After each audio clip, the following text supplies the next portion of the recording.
Now we discuss about the requirement estimation subject, software requirement and estimation. So previous class requirement gathering is completed. Now we discuss about the evaluation. So previous class evaluation also completed. Evaluation and prioritization is completed. Now we discuss about the consolidation. Requirement consolidation. Consolidation is required to put together all the requirements in a way that it can be analyzed further. Requirements can be analyzed further. The consolidation task comprises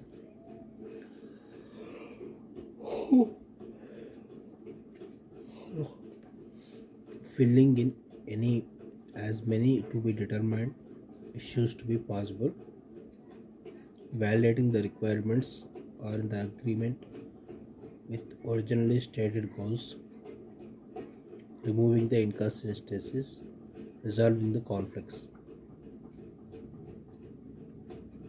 These are the different consolidation tasks. Consolidation done these things: resolving the conflicts, removing the inconsistencies, validating the requirements in agreement or stated goals,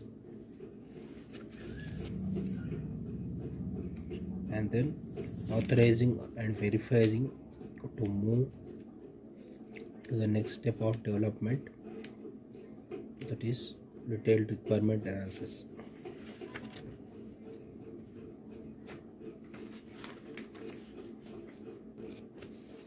And then there are a number of ways to handling of this problem of consolidation. One approach is often suggested that repeat the group development technique, and then the consolidation task might be performed primarily by the system analyst,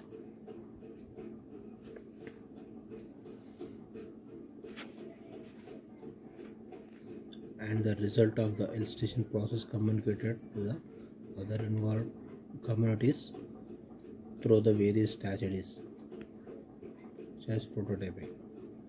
Validation of the requirement by the affected parties ensures that this concern is to be met. Next, requirement elicitation techniques. There are many requirement elicitation techniques and approaches have been proposed and used in the past.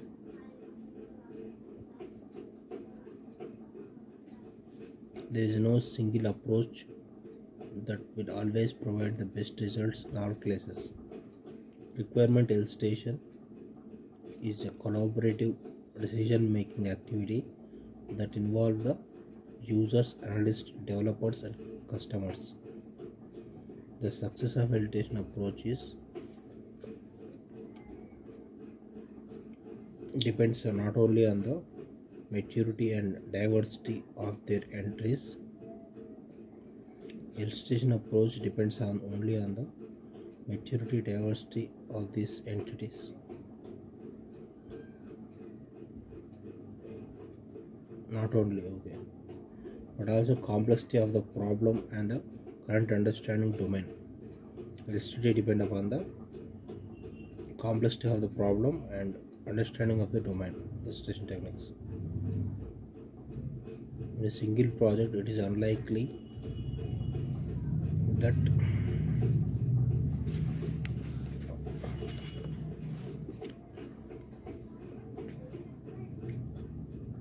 the one single technique will provide the same silver for the all variety of task situations encountered by the analyst.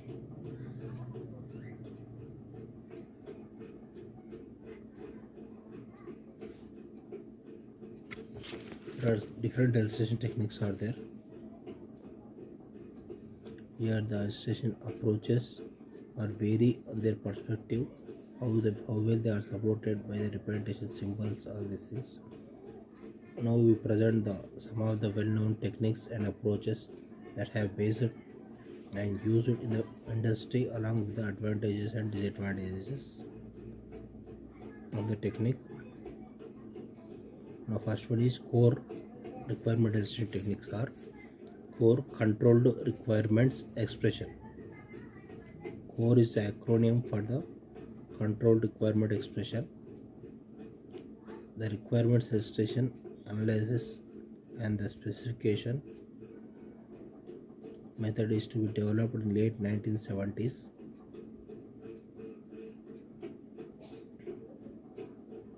CORE is the acronym for Controlled Requirement Expression. Controlled Requirement Expression. Requirement elicitation.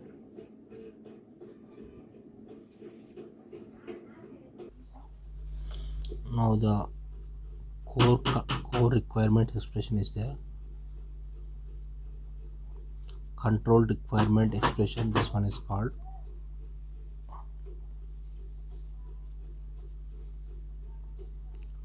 The requirement elicitation, analysis and specification method is to be developed in the 1970s.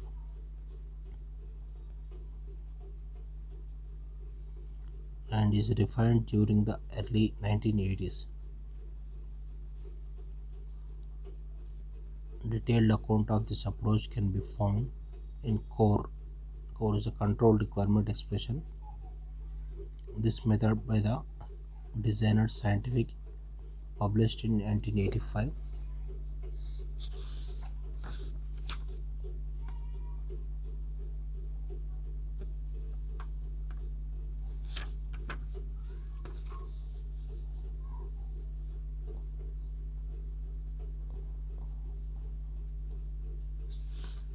Requirement expression.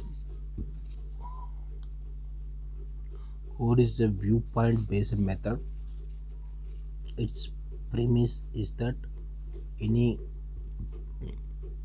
this requirement one can be viewed from the number of viewpoints. Requirements can be viewed by viewpoints, and the complete picture of the requirements one can be only emerged by putting together various viewpoints. Requirements can be viewed by viewpoints. Viewpoints are considered in the core module, including the both functional viewpoints and non-functional viewpoints. These are identified by partition problem and also using the technique like brainstorming. The viewpoint definition and the selection is the first step in the viewpoint based analysis. Initial data gathering is the next done to next some broad level data on each viewpoint. Structure of the viewpoint and check the consistency from within the outside of the viewpoints. Functional viewpoints are structured hierarchically.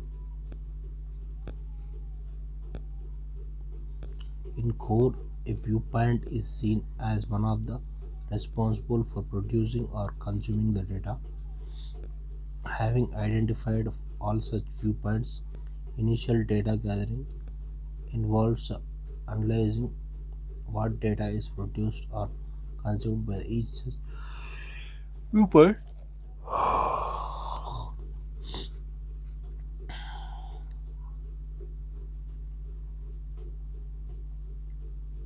Viewpoint one responsible for producing and consuming data.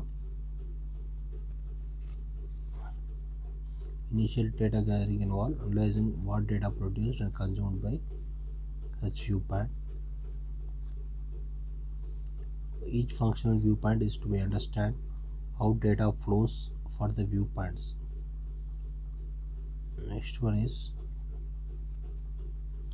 the detailed viewpoint analysis is done. Next, for the each viewpoint is to be understand the data, the viewpoint actions and their trigger. Detailed analysis is done to understand the relationship between the actions and the data flow of the viewpoint. It identifies what starts viewpoint actions and what stops them. Data identification includes the event data, control data, as well as the data containing information.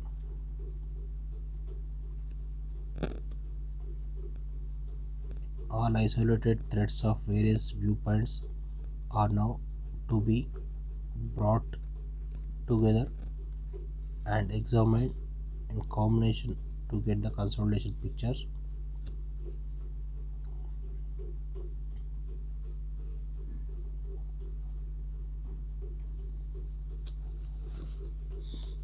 So the next concern is to understand the life cycle of the this core and see combined threads converts combined threads to be appropriately operational analysis, and then constraints imposed on all of these non-functional requirements identified as a functional non-functional viewpoints. Next, analyzed the constraint analysis task. Operation analysis and constraint analysis are there. The core approach is fairly general purpose and flexible enough, is suitable for concept exploration.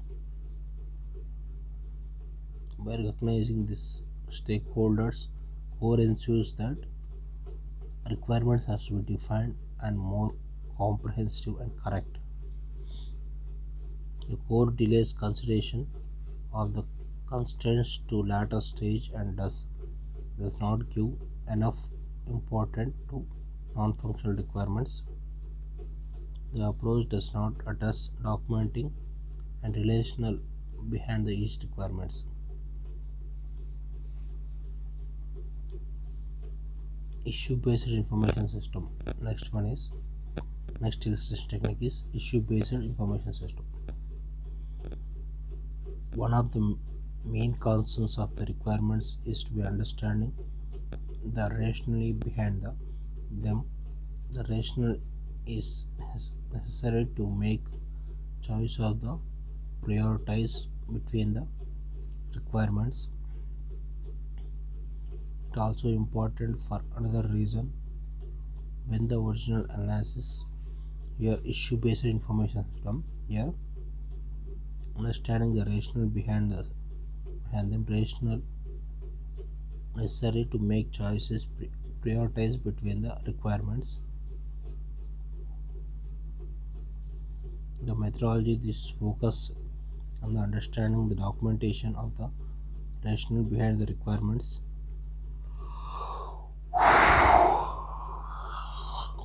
is IBIS, acronym for issue based information system. Here the understanding the documentation behind the requirements. The methodology is developed by Horst Ritschl and colleagues during the early 1970s. Issue based information nothing but methodology of focus on understanding the documentation of the documentation. Any problem solved by the stakeholders is IBIS enables capturing dialogue information in a consistent way.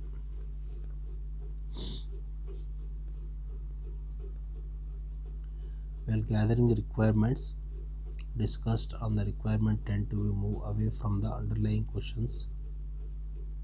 Ideas justify them. In IBIS, ideas and related to questions. IBIS uses issue-based approach in focused discussions, identifying, resolving the issues without allowing the attention to move away from the underlying issue. The framework used in IBIS is question, issue, idea, position, argument, justification. Question, idea, argument. The dialogue to elicit the requirement starts with the question. The response to this one or more ideas. Ideas have to be linked with the questions. Ideas are accomplished with some justifications. By separating these three questions, ideas and arguments, IBIS avoids get cost, justification, loss and track. These three elements document separately with the appropriate links. Question is started, response is the idea expressed and depicted, indented one level under it. Arguments for or against each idea further represented under the idea.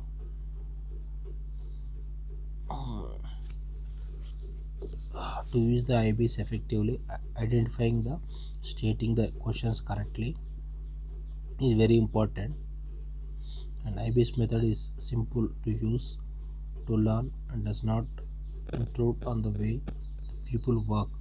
IBs allows easy identification of the issues not to be discussed, tracking closing the discussion on this. IBs does not address the identifying consistency problems, all these things.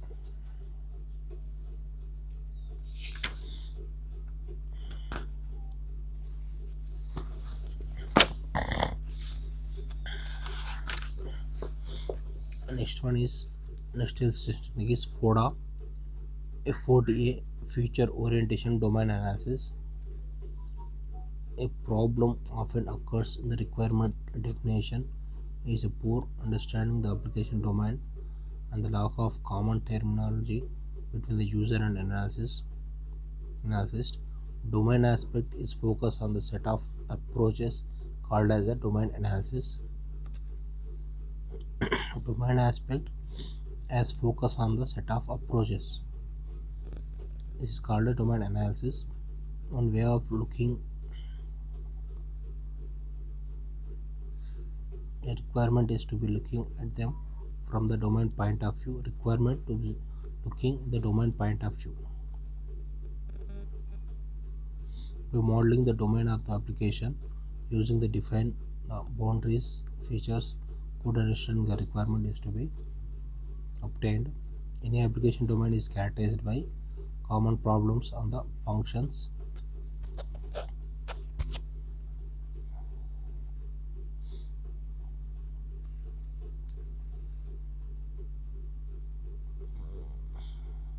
Knowledge about the domain can be gathered by the study of various specific approaches. The term domain analysis is used for the process of identifying, collecting, organizing, representing relevant information in the domain.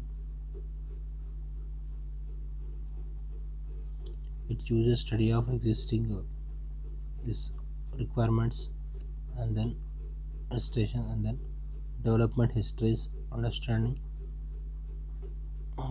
capturing domain experts under underlying theory, emerging technology within the domain. The FODA nothing but what?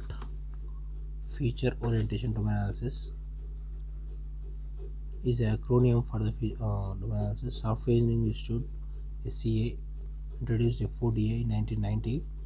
The methodology is evolved in the world thereafter. This methodology consists of 3 steps: context analysis, which defines the extents bounds of the domain analysis, and domain modeling, describe the problem space in the domain is to be addressed by the software, and the architecture modeling.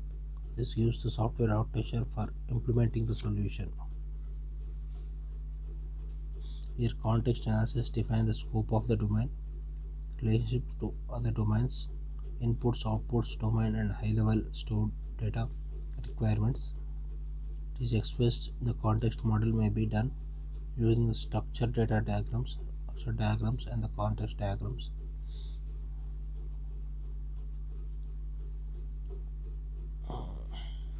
Next one is domain modeling.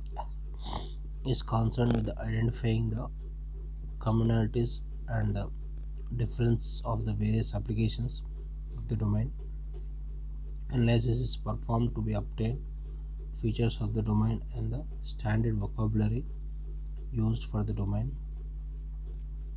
The entities and the software requirements are to be understood using the typical specification techniques like control flow, data flow.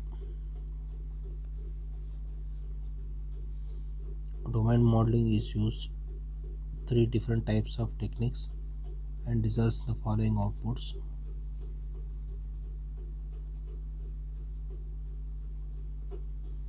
Information model and information of the relation between the entities.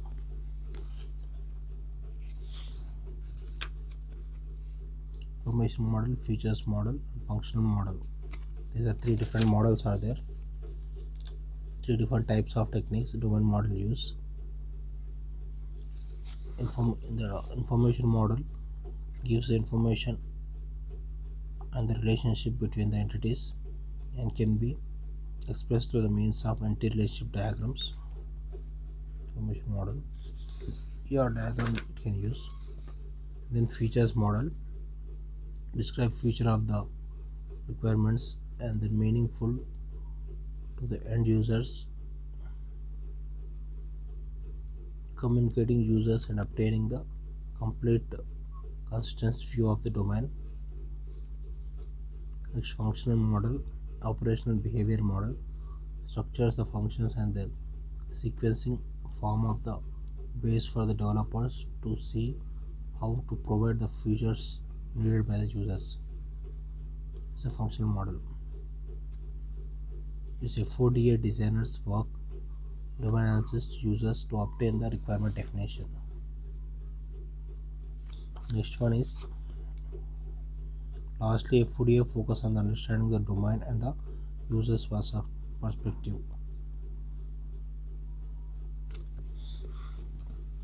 Next one is JAD, Joint Application Design, is an acronym for Joint Application Design, a registered trademark of IBM Corporation developed in the IBM 1970s. JAD is management process used to involve both user and technical staff on the project using the intense concern focus meetings for ensuring their collaboration. JAD is considered an extremely effective way to handling the projects, ensuring their success and industry best practice.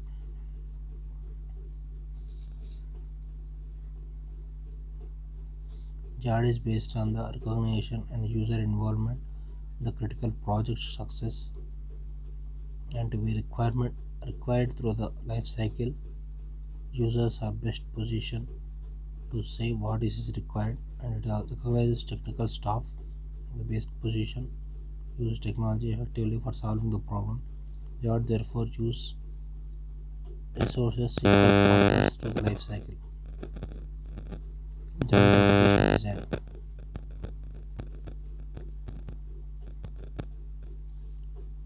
This is extremely efficient way of handling projects, ensuring the success and the industry best practice. It is based on the recognition and the involvement of the critical project access the requirement throughout the life cycle. It uses all resources together, equal partners throughout the life cycle of success of projects.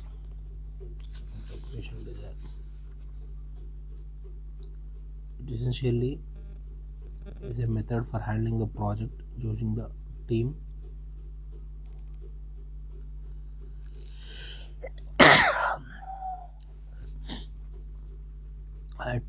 JAD team meets the periodically intensive reasons. JAD works well when the top management is committed in the process.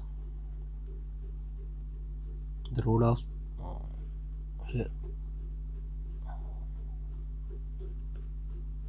the role of sponsor is to make most important role in the JAD. The sponsor is the top management person whose sponsorship shows the management commitment.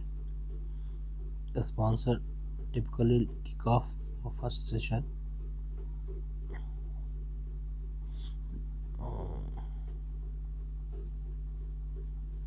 JAD team composition to the last extent to determine the speed of the effectiveness of the functioning.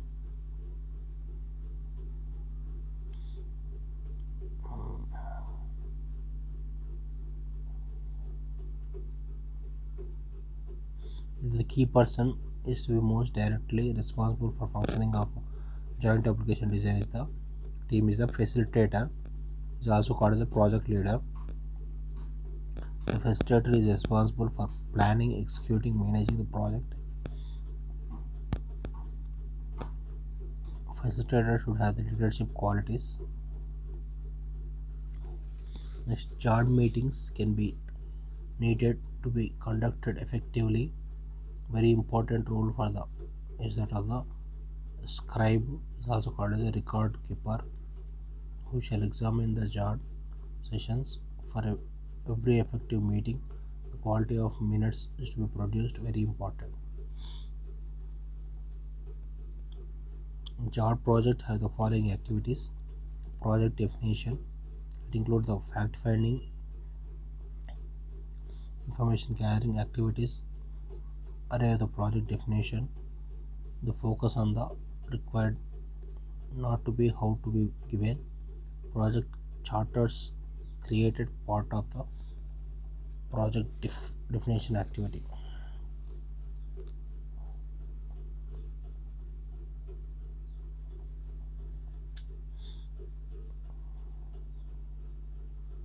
Project definition mainly focus on the what is required and not on how it will be given.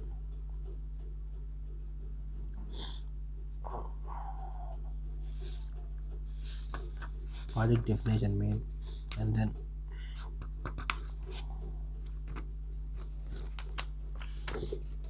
next one is from the JAR team. This has the next activity. Next activity of JAR is from the JAR team discussed well selected team is to be ensured the success of JAR. The team formed by the facilitator and the sponsor, the project leader and the sponsor. Kick-off meeting. The first JAR meeting is often addressed by the sponsor and the start of work discussed by the project definition, ensuring all the team members understand the JAR sessions and the required training for it. Modulates and subsequent JAR sessions are to be decided upon, and then regular JAR sessions at a responsible often used driven frequently. JAR sessions are to be held from the discussing activities like planning activities, design, development. Each session is to be duly moderated and documented.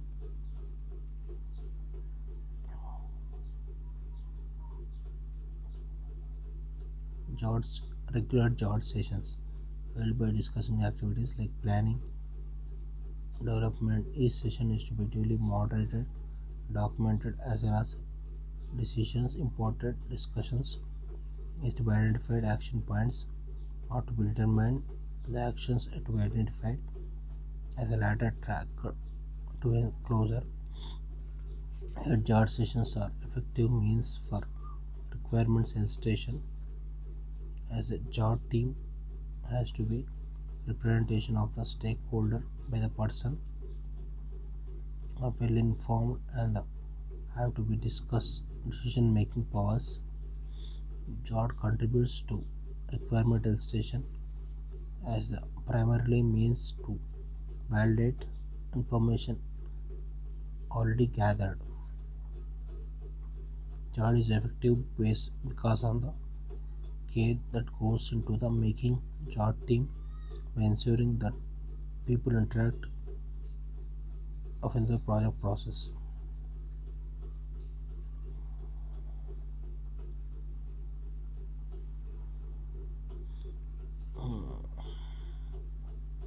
Next one is prototyping. Prototyping is one more illustration technique. Prototyping shows the partial result of the communication of the requirement between the users and the analysis. Prototyping helps the users to extend the understanding of the needs of the improvement of the communication between the users and the developers. Prototyping life cycle approach, earlier discussed chapter 1. is a tool of requirement illustration. Prototyping is frequently used to provide the early feedback to the customers and the users to improve the communication of the requirement between the analyst and the users. Many users find it difficult to visualize how software product perform their environment have to be only document. While the prototype is not a substitute for true well documented SRS. Next one is for maximum benefits prototyping should carried out through the systematic manner. The following steps are used for prototyping. Establish goals for the prototyping. Always down to agree what objectives of the prototype has to be developed. Prototype may be developed with the different objectives. Discuss the user interface. Establish the technical feasibility. Discuss the functionality from the given context. Developers and users create the further misunderstandings.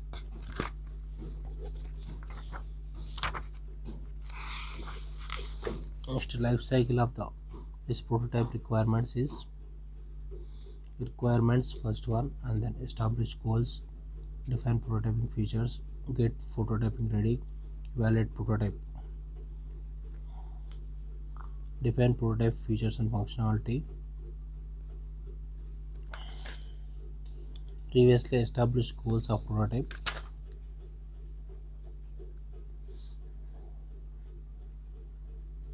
prototype can be developed by the different objectives.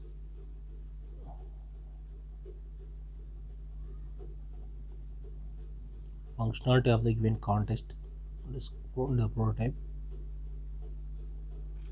Mainly objective of the prototype is to be developed with the different objectives prototype. Next, define the prototype features and functionality. This one we discuss the features and functions are to be demonstrated in the prototype. Documented. Document should not be only stated will be prototype. Next, get the prototype ready. In the step, develop prototype and review the against a list of features and functionality. Next, evaluate prototype. Here, review the goals and features of the functions defined for the prototype to be established. The evolutionary approach. There are different approaches are there for prototyping: evolutionary approach and throwaway approach. The evolutionary approach prototype is to be built such a way that it can be used in the construction phase. Evolution approach can be required the following: tools of the languages platform used to develop a prototype and maximize the use of prototype, important conventions, and prototype is to be reviewed not only externally but also internally. Next one is throwaway approach of prototype. The prototype is to be built environment tools different from the tools, and the environment is to be used to build one, and then not much importance to be given to the prototype. Internal such as a coding. Prototype is to be used built very quickly as compared with the evolutionary prototype.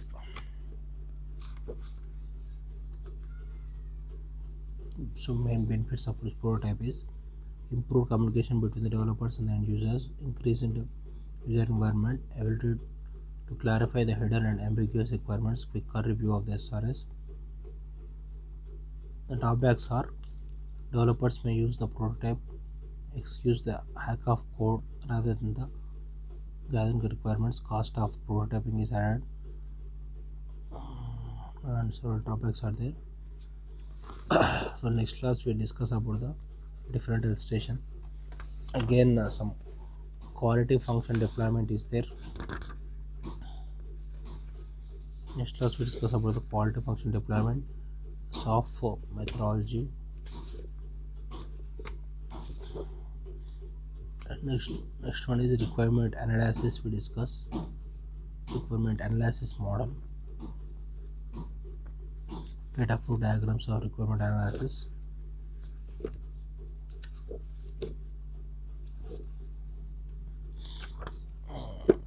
subscribe to my channel.